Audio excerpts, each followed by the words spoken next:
Daily Manna from the Torah by Dr. Ketriel Blad. Shalom, beloved family. We've now come to the final Aliyah of Dr VaYishlach, and He sent.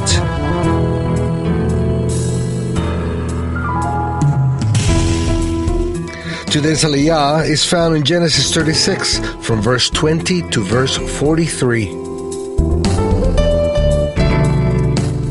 We find today's passage in verse 6 and 7.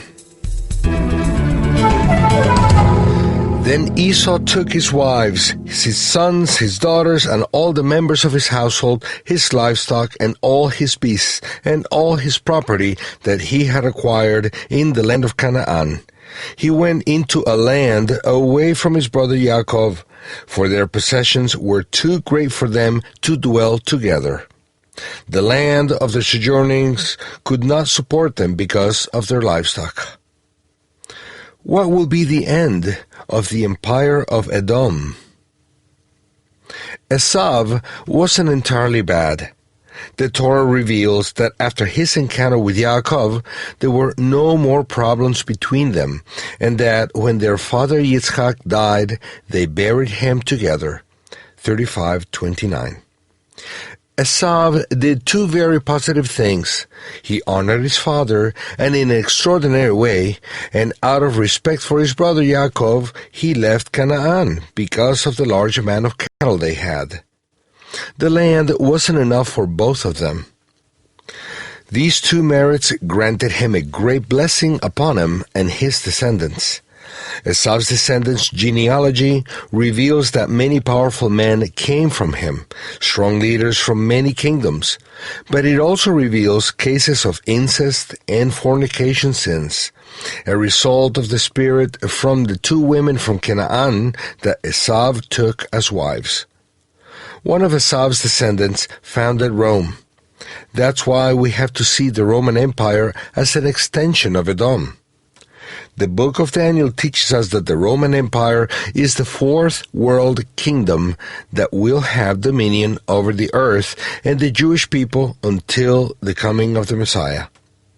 When he comes, the kingdom of the world will be delivered to the Jewish people together with all its allies, those grafted in Israel.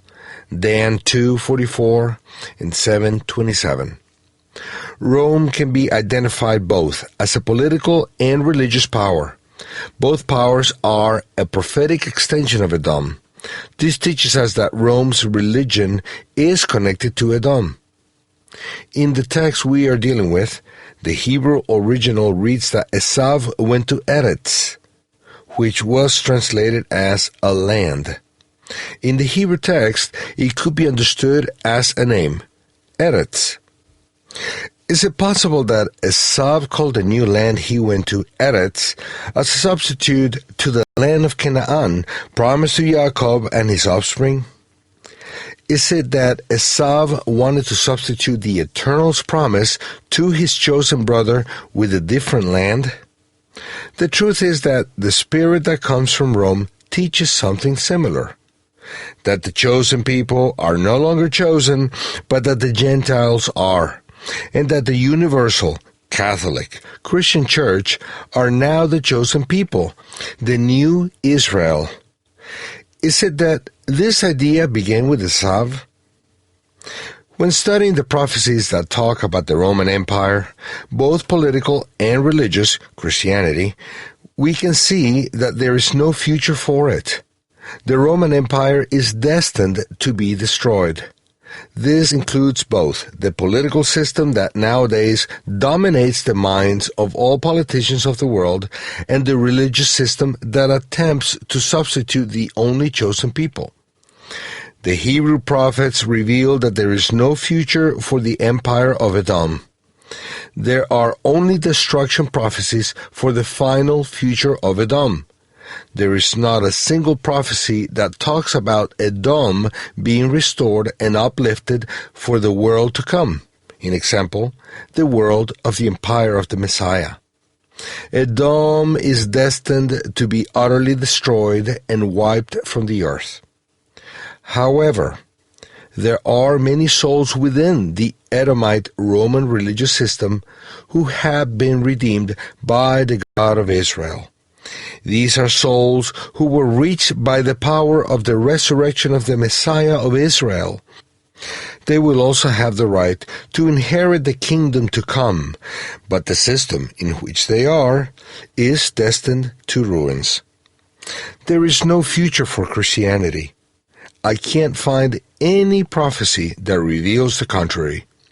The ones redeemed from among the nations are not considered by heaven as part of Christianity, but as a cut off the wild olive tree and grafted into the cultivated one, that is, the people of Israel. See Romans 11 and Revelations 5, 9, and 10.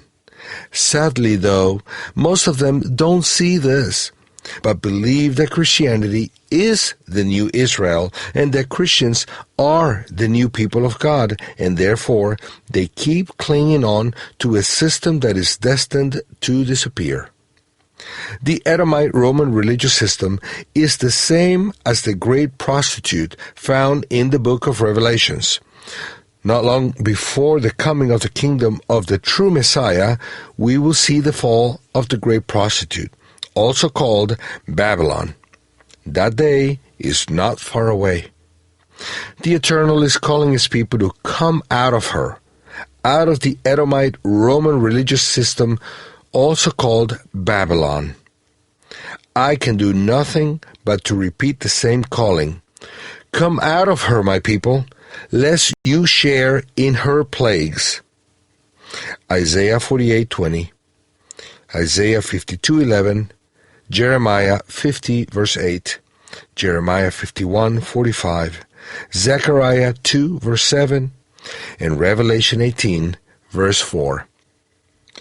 May the Eternal grant us understanding to know what this message means and how to apply it correctly in our lives. Shabbat Shalom.